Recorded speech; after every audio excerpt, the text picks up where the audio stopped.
Hessel, very much welcome. Thank you, Don, and good morning, everyone.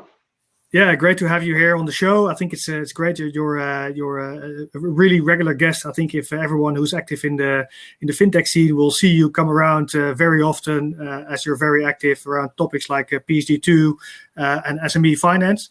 So I'm really glad that we got you on the show to talk about what's happening at Bizcuit and talk about developments around PSD2, SME finance, and what else there is in the news. So I'm grateful that you're here. For everyone who's tapping in to hop in now, please type any questions that you might have in the chat, so I see how I can weave them into my story with Hessel. But first of all, let's talk a little bit about Bizcuit. Hessel, can you tell us a little bit about what you're doing with Bizcuit and what your goals are? Yes, of course. In short, the purpose of Bizcuit is to make the lives of entrepreneurs easier.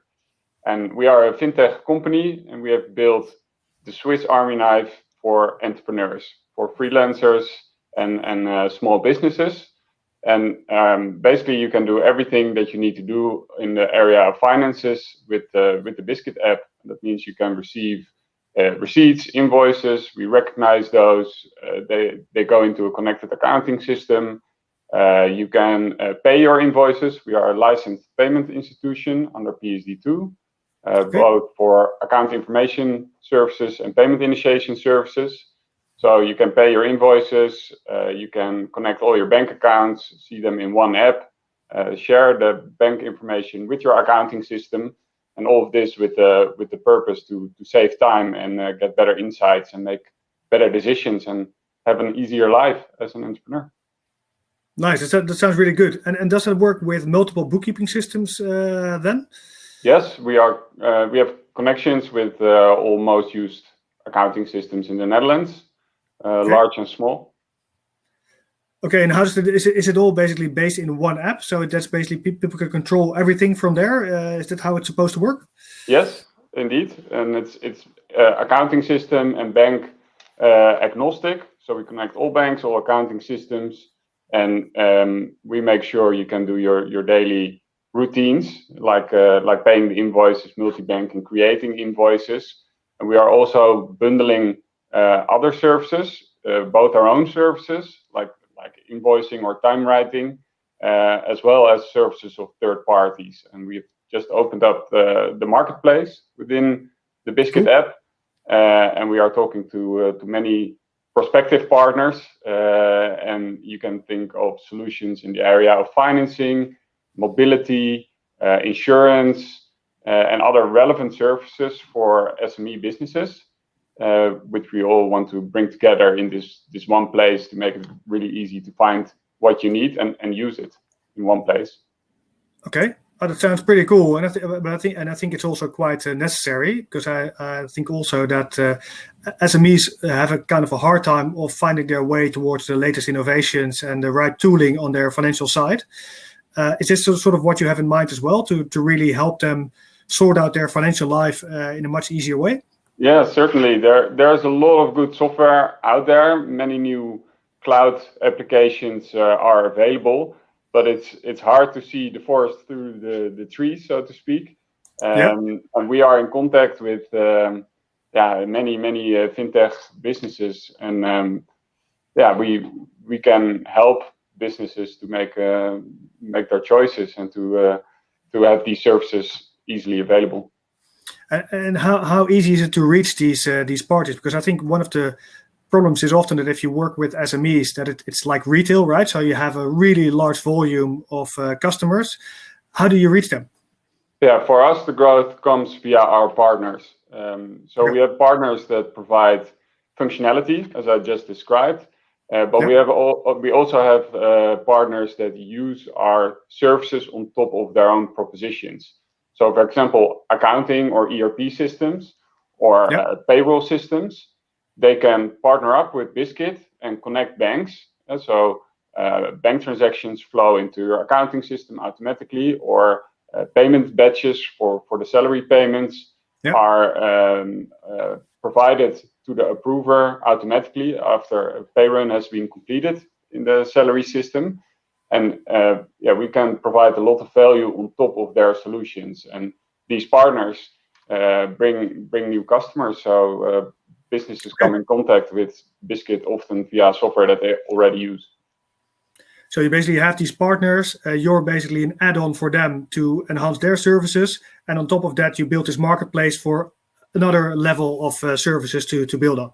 That's how you see it? Yeah. Okay. Well, I think that's really cool if you indeed are able to reach a lot of SME companies like that and make their life easier there. And good to know. I think that you're open to collaborate with so many other parties, because I think that's being a valuable connector, I think, is something that's really helpful for the SME companies as well as their current providers. And so I think you also had a recent announcement of a collaboration with Nmbrs, right? Yeah, that's correct. Tell us about it.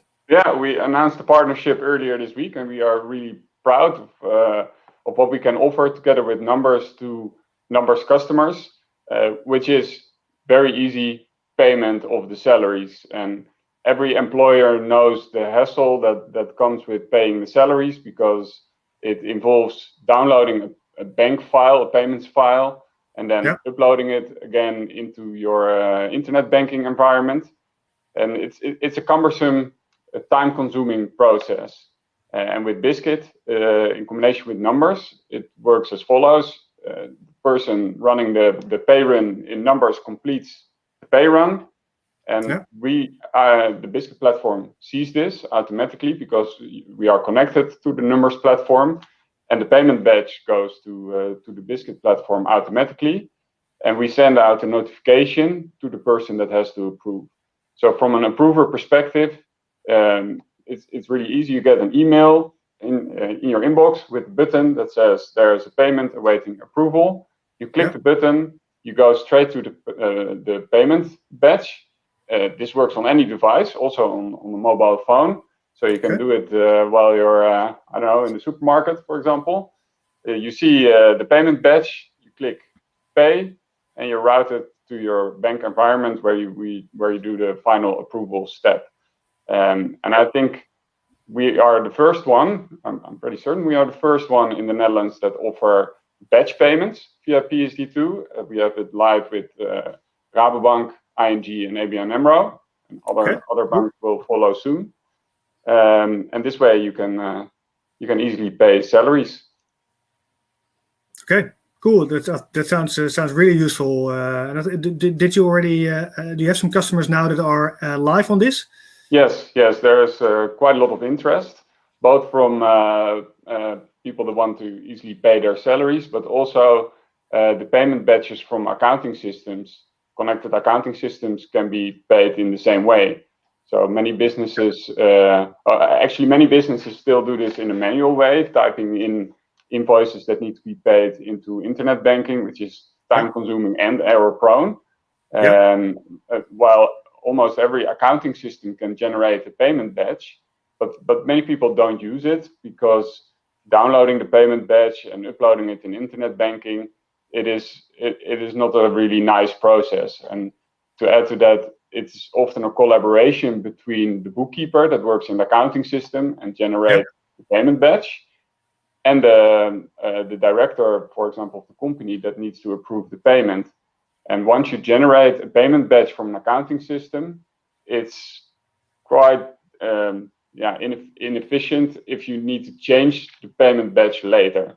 So what you often see is that it's not only sending the file or exporting, sending the file, importing, but there's also a communication process that takes place between the bookkeeper and the director in advance to check whether all the payments that will go into the payment batch are correct.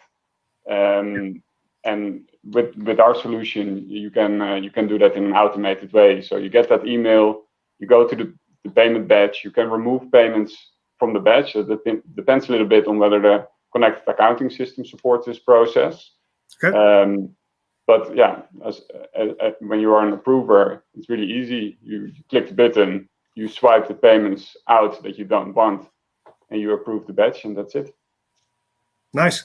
Sounds really good. Definitely, I'm going to try it, Hessel. Okay. Sounds really good. So I think that's really interesting, and so, but I think what you're saying here as well is that also it's really about the connectedness, right? So do all the connections work, and so do you have access to the right systems, and are these connections appropriate?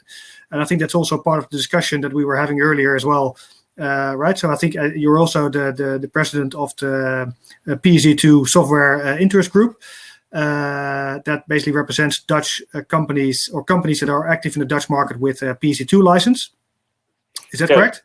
Yeah. Yes, that's correct. The PSD2 Software Industry Group exists since formally since early this year, but we have been in touch with quite a few of the payment institutions for over a year, maybe already for 2 years already. We met each other at events at DNB, for example, even before the PSD2 legislation was effective in the Netherlands. And we shared experiences and questions and information. Back then, it was mostly about the PSD2 license application process. But now more companies have the license, and we have organized it in a more formal way, also to formally communicate with the banks and with the regulators. And now we represent the industry of companies that have their PSD2 license in the Netherlands. Almost all licensed payment institutions in the Netherlands are a member of the PSD2 SIG, and we keep track of the concerns they have, the issues per bank. We communicate with the banks about these issues. And we communicate with the regulators about these issues and the general concerns that exist in the area of PSD2. And we strive to make things better for everyone that is a stakeholder of PSD2. Yeah, no, I think, and especially since it's such a new field where there's still a lot of development going on, I reckon that there's still quite some things to fix, and also. Yesterday, Robert Harriman from Octo, also part of that group, presented some results at the FinTech Meets the Regulator event at the DNB premises we had. And then he showed some conclusions about how this group actually currently thinks about both the regulatory side as well as the connection to banks. Can you maybe tell a little bit about that, Hessel? Sure. In preparation of this presentation, Octo initiated a survey amongst the members of the PSD2 SIG, and the questions were about the level playing field, for example. So does it make a difference whether you apply for a license in the Netherlands or in another European country? Because if you have a license somewhere in Europe, you can passport to other countries. You can provide services in the whole of Europe. And the outcome there was that the opinion is that it definitely makes a difference where you have your license.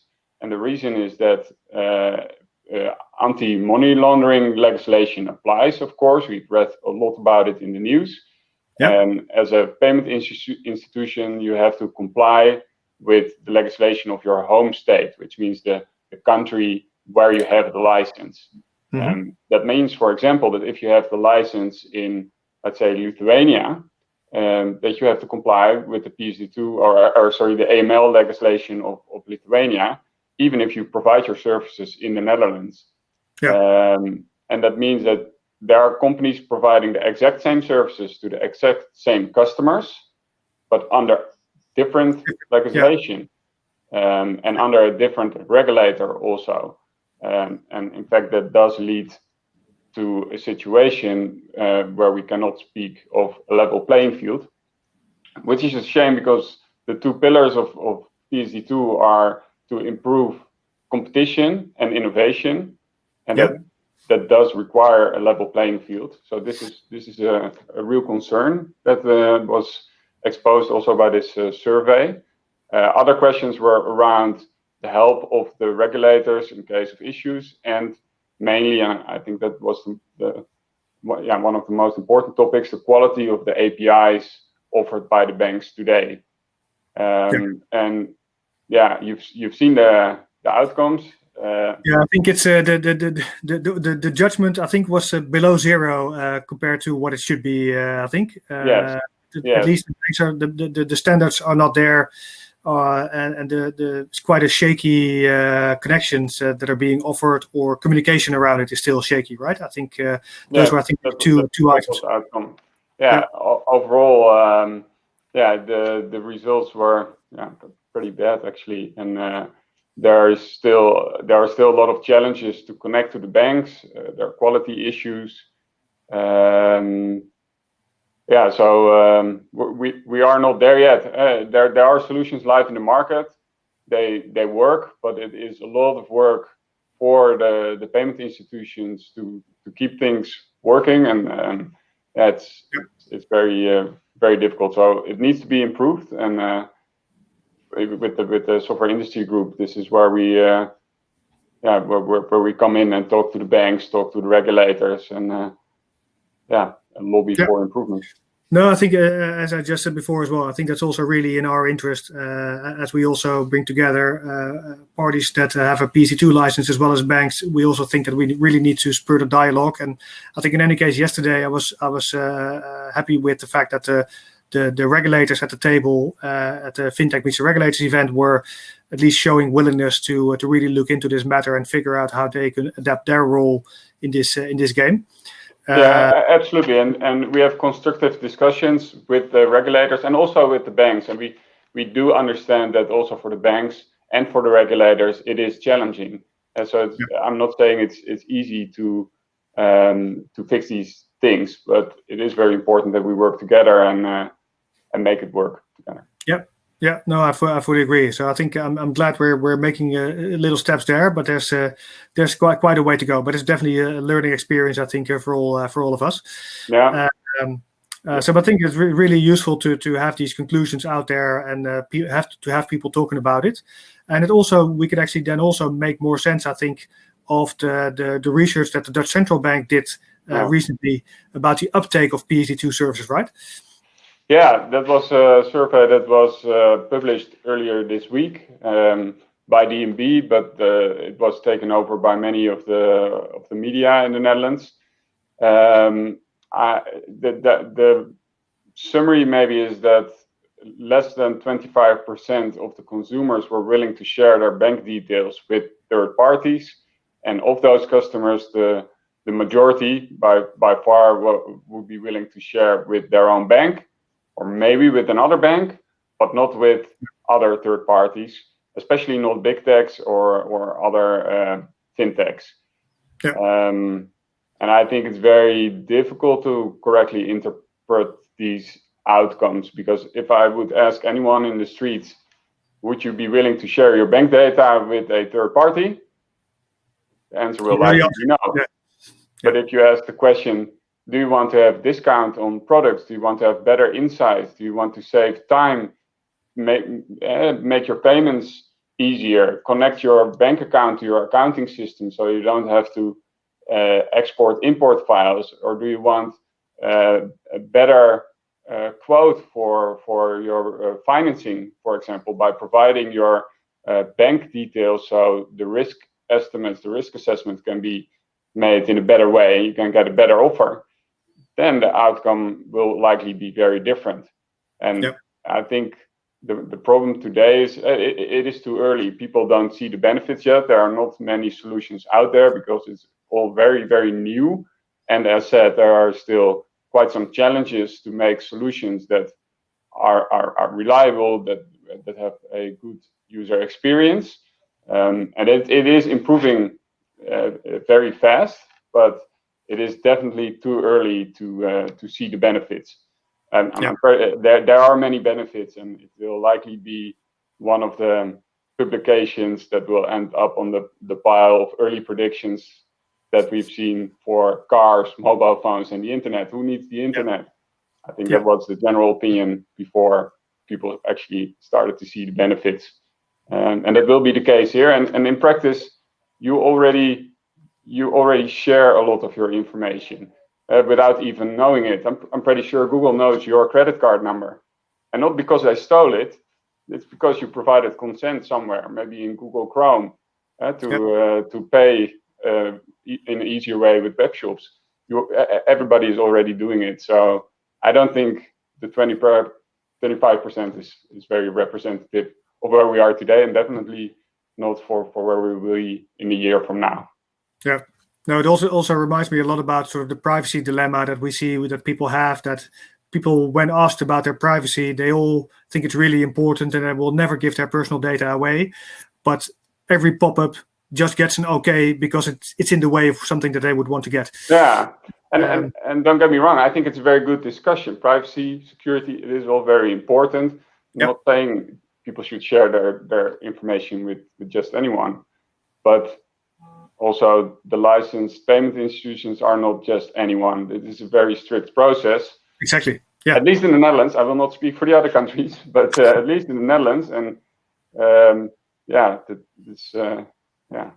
I fully agree. No, so I think you've got quite a strict regime and a lot of rules to comply with to keep everything safe, right? That's why these licenses exist, and not just anyone can access that data.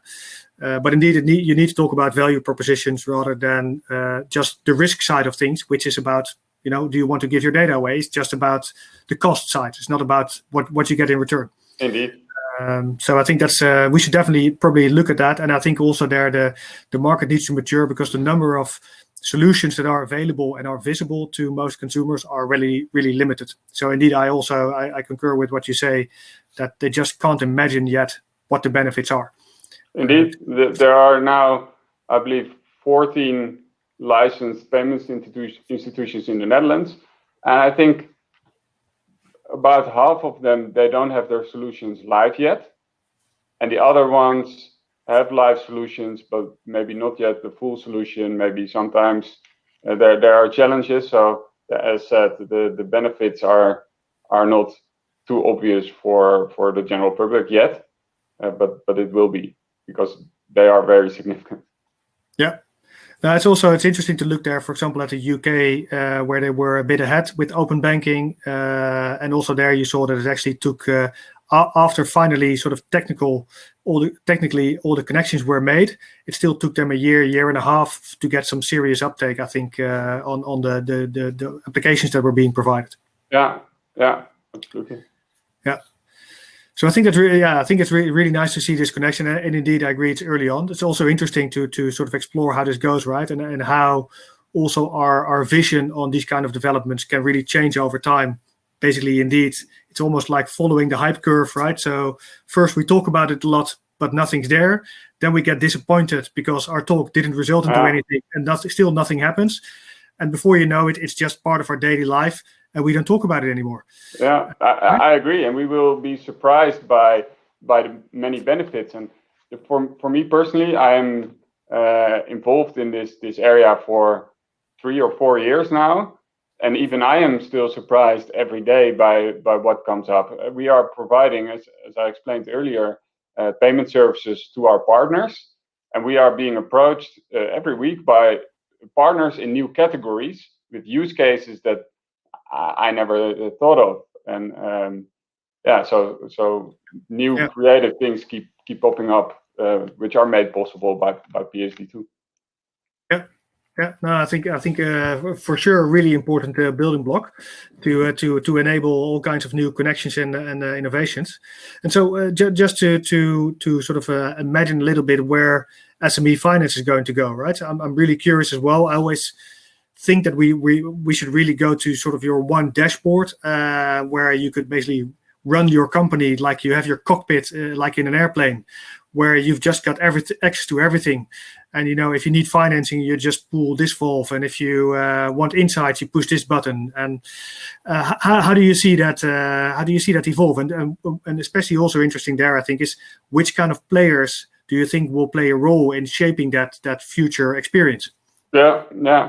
To answer the first part first, what I think is that there will be more platforms like Bizcuit, but also you see banks moving in this direction. Google announced earlier this week a new version of Google Pay, which is being rolled out in the US, I believe.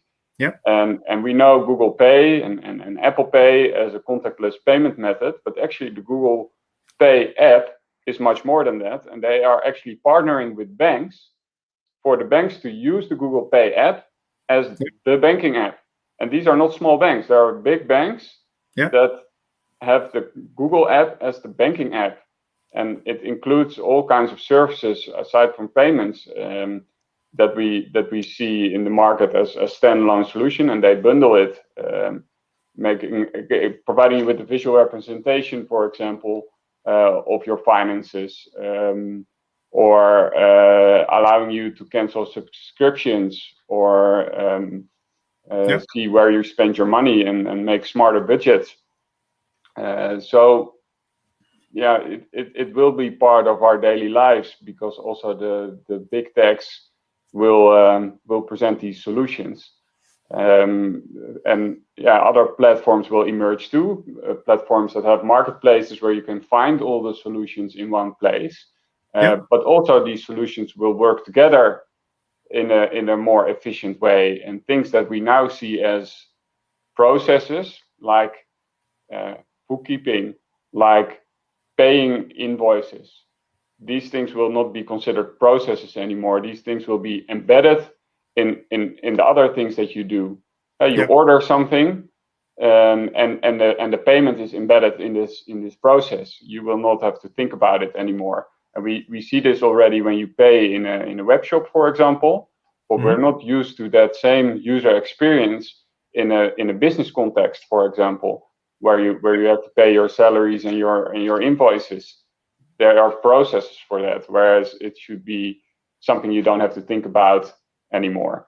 And another example is, for example, invoice factoring.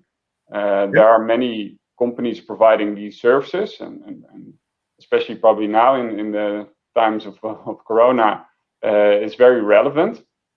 And so invoice factoring is where you have a sales invoice, you send it out, and you receive your payment in 14 or 30 days or even longer. And a factoring company provides you with the money immediately, but maybe a smaller part. So of course they have to earn a bit also. And if you connect all these things together, for example, in Bizcuit, you have your sales invoice.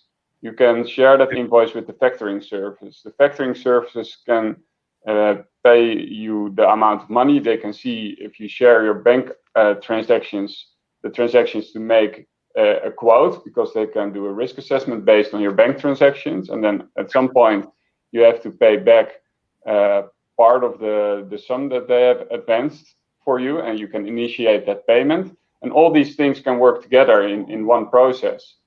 So you don't have a separate service for invoice factoring where you have to upload your invoice and you have to go to internet banking to pay back the amount. These steps will all be in one flow, and we'll see that kind of user experience in very different use cases. I really like that perspective, Hessel, because I think also I'm seeing a lot of these processes these days, and it's really cumbersome and annoying that you actually have to do a lot of these things manually, and it's mostly because it's between different systems, which is just harder to align. Exactly. There are many great solutions out there, but they are still sometimes difficult to use, and that will change if things are connected more. No, I believe so too, and I think indeed as well we're getting better at creating software that aligns with how humans think, instead of that we try to teach humans to think like computers, right? Well said. Yeah, agree. I think that's a really nice perspective, and I think that's also it will really help SME entrepreneurs to have much better economic tooling, basically, right? So they could release time, of course, by making things more efficient and effective. But also they have better access to financing, forex, insurance, risk management, all the things that they are now a really tough investment to make before you actually have access to it. And if they would come much more towards the entrepreneur, it would probably make his life much easier and now allow him to grow faster and go international, for example, where they wouldn't dare to do that right now. Absolutely, and that's the next step, these data-driven services, that you are presented with a useful service at the moment when you need it, without even having to think about it. That is what the future looks like, I think. I fully agree. Well, I think it's a beautiful world there, Hessel, so let's keep on talking about this, but maybe some other time, because we're running out of time here. Thank you very much for sharing your insight. I think it's really interesting to get your perspective and how Bizcuit is taking on a leading role, I think, in trying to make life for SMEs easier and connect everything like a Swiss Army knife. So thanks for sharing, and still congratulations on your deals with Nmbrs. It sounds also really exciting for you, I think, to take that to the next level. Thanks a lot, Don. Yeah, I'm looking forward to talk to you again soon. Thank you, everyone, for joining us today, really appreciate you joining here as well. If you're willing to, please share the LinkedIn, the YouTube video later on, so you can watch it back if you've missed part of it, for example. And of course, I'm looking forward to see you again next week. Enjoy your weekend. Enjoy your week. Bye.